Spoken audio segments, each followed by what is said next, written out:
আসসালামু আলাইকুম ওয়া রাহমাতুল্লাহি ওয়া বারাকাতুহু। প্রিয় শিক্ষার্থীবৃন্দ, আশা করি আল্লাহ সুবহানাহু ওয়া তাআলার অশেষ রহমতে আপনারা সবাই অনেক ভালো আছেন। আজকে আমরা চলে এলাম কায়দার দ্বিতীয় পৃষ্ঠায়। আজকে আমরা শিখব ছোট হাতের অক্ষরগুলো। আমরা জানি ইংলিশেও কিন্তু ক্যাপিটাল লেটার্স এবং স্মল লেটার্স হয়, অর্থাৎ বড় হাতের অক্ষর, ছোট হাতের অক্ষর।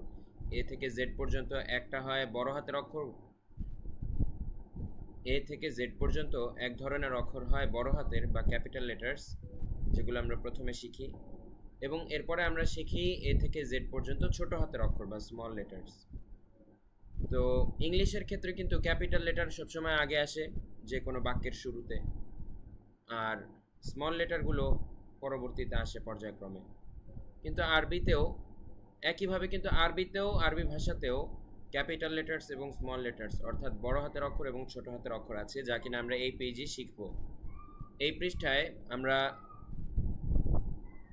আগের পৃষ্ঠায় আমরা শিখেছি সবগুলো বড় হাতের অক্ষর, আর এই পৃষ্ঠায় আমরা শিখব বড় হাতের অক্ষরের পাশাপাশি দুটি করে ছোট হাতের, বড় হাতের অক্ষরের পাশাপাশি দুটি করে ছোট হাতের অক্ষর। এখন খেয়াল করুন, ইংলিশের সাথে আরবির কিন্তু কিছুটা পার্থক্য রয়েছে। ইংলিশে ছোট হাতের অক্ষর একটা করে, বড় হাতের এ একটা, আবার ছোট হাতের এ একটা, বড় হাতের বি একটা, ছোট হাতের বি একটা। কিন্তু আরবি ভাষায় বড় হাতের সবগুলো একটা হলেও ছোট হাতের রূপ প্রত্যেকের দুটি করে, এবং ছোট হাতের রূপগুলো কিন্তু বলতে গেলে প্রায় সেম, শুধুমাত্র একটাই পার্থক্য। এটার মধ্যে যেটা মাঝখানে, আমরা মাঝখানের সারিতে যেই ছোট হাতের অক্ষরগুলো দেখতে পাচ্ছি, এগুলোর হচ্ছে এক হাত। দেখুন প্রত্যেকটারই বাম দিকে একটা হাত, বাম দিকে একটা হাত প্রত্যেকটারই আছে। আর এই সারির ভেতরে আমরা যেই অক্ষরগুলো দেখতে পাচ্ছি ছোট হাতের, প্রত্যেকটারই হচ্ছে দুই হাত, ডানে একটা হাত বামে একটা হাত, বেশিরভাগ ক্ষেত্রে ডানে একটা হাত বামে একটা হাত।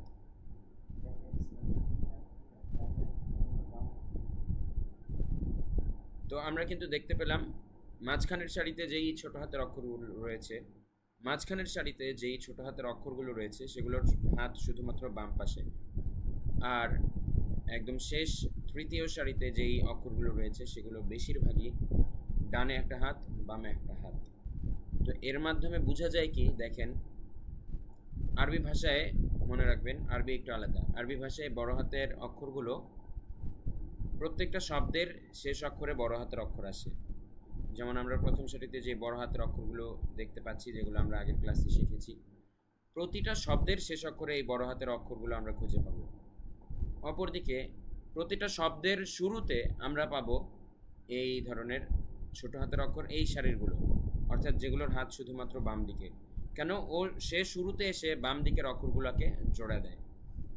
তো যার কারণে এক হাতওয়ালা অক্ষরগুলো সবসময় যে কোনো শব্দের শুরুতে আসে, আর দুই হাতওয়ালা ছোট হাতের অক্ষর সবসময় আরবি শব্দের মাঝখানের দিকে আসে, কেননা তার ডান দিকের অক্ষরকেও ধরতে হয় বাম দিকের অক্ষরকেও ধরতে হয়, এই জন্য তাদের দুই হাত প্রয়োজন হয়।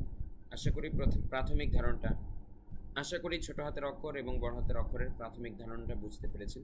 আবারও যদি সামারি বলে দেই, বড় হাতের অক্ষর আসে প্রত্যেক শব্দের শেষে, তারপরে ছোট হাতের এক হাতওয়ালা অক্ষরগুলো আসে প্রত্যেক শব্দের শুরুতে, আর ছোট হাতের দুই হাতওয়ালা অক্ষরগুলো আসে প্রত্যেকটা শব্দের মাঝখানে অংশগুলোতে। তো আসুন আমরা ছোট হাতের অক্ষরগুলোর সাথে পরিচিত হয়ে নেই। এখন দেখুন, আমরা এর আগের ক্লাসে যে নোক্তার পরিচয় শিখেছিলাম, বায়ের নিচে এক নোক্তা, তায়ের উপরে দুই নোক্তা, এই বিষয়গুলো ছোট হাতের অক্ষর শনাক্তকরণে আমাদের সবচেয়ে বেশি কাজে লাগবে, এবং অবশ্যই সেই নোক্তার পরিচয়গুলো আমাদের মনে রাখতে হবে। এই যে বায়ের নিচে এক নোক্তা দেখেই কিন্তু আমরা চিনবো এটা ছোট হাতের বা। তায়ের উপরে দুই নোক্তা আমরা মুখস্থ করেছি, সেই জিনিসটা মনে রেখেই কিন্তু আমরা চিনবো এটা হচ্ছে তা। একইভাবে তায়ের উপরে তিন নোক্তা আমরা শিখেছিলাম, সেই বিষয়টা মনে রেখে আমরা চিনতে পারবো এটা হচ্ছে তা। তো আসুন আমরা প্রত্যেকটার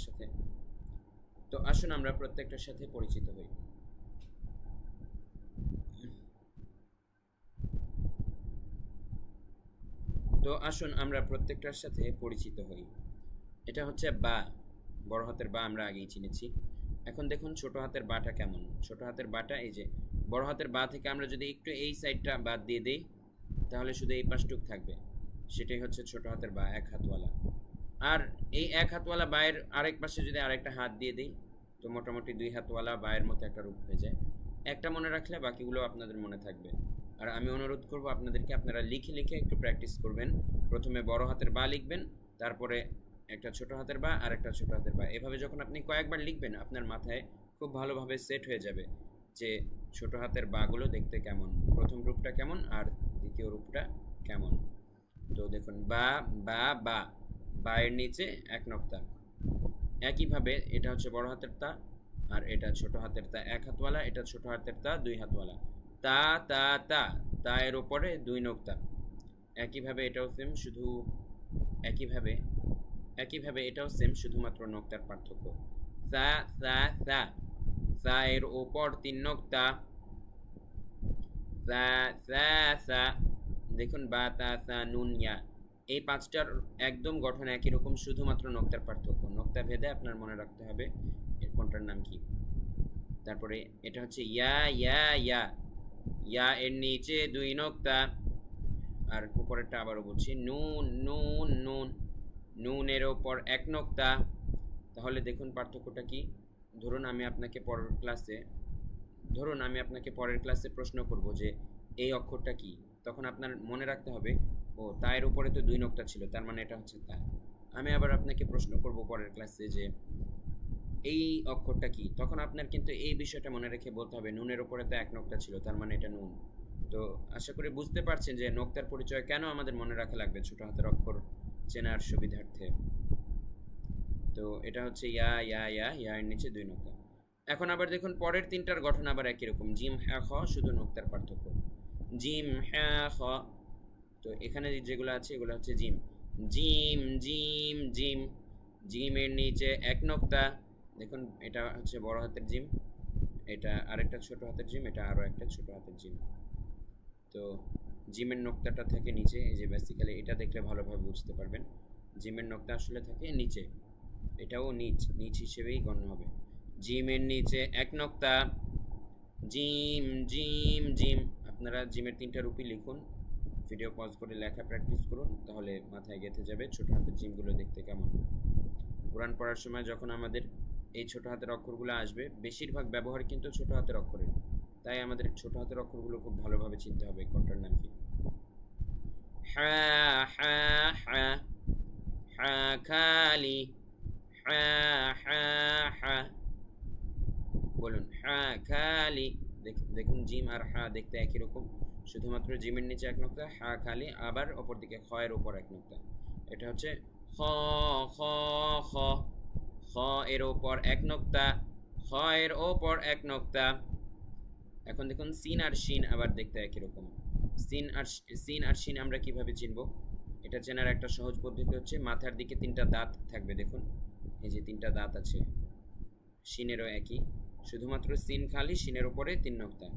তাহলে বলুন সিন খালি, সিন সিন সিন, সিন সিন সিন। এটা হচ্ছে শিন শিন শিন, শিনের ওপর তিন নক্তা।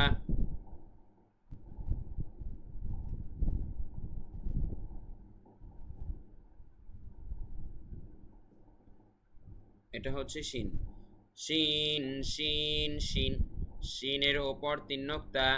আবারও বলুন শিন শিন শিন, শিনের ওপর তিন নক্তা। তো প্রিয় শিক্ষার্থীবৃন্দ, এর মাধ্যমে আমরা দ্বিতীয় পৃষ্ঠার প্রথম অর্ধেক শিখলাম। তো পরের ভিডিওতে আমরা ইনশাআল্লাহ আবার বাকি অর্ধেক, হ্যাঁ কি ও আচ্ছা। তো প্রিয় শিক্ষার্থীবৃন্দ, তো আমরা প্রথম যে অর্ধেকটা ভালো করে শিখলাম, একবারে পুরোটা শিখালে আপনারা ভালো করে ক্যাচ করতে পারবেন না, তাই আমরা অর্ধেক করে শেখাচ্ছি। এই অর্ধেক আপনারা লিখে লিখে ভালো করে প্র্যাকটিস করবেন, এবং পরের ভিডিওতে আমরা স্লাইডের মাধ্যমে দেখাবো এগুলো আরবি শব্দের ভেতরে কিভাবে প্রয়োগ হয়, এটার কাজটা কোথায়, সেগুলো আমরা দেখাবো। তবে সেই ভিডিওতে যাওয়ার আগে আপনার অবশ্যই লিখে লিখে প্রত্যেকটা হরফের তিনটা করে রূপ খুব ভালোভাবে আয়ত্ত করতে হবে। এবং আপনারা আপনাদের লেখার ছবিগুলো আমাদের সাপোর্ট গ্রুপে দিবেন। তো সে আশাবাদ ব্যক্ত করে আজকের ক্লাস এখানেই শেষ করছি। সবাই ভালো থাকবেন। ওমা তৌফিক ইল্লা বিল্লাহ। আসসালামু আলাইকুম ওয়া রাহমাতুল্লাহ।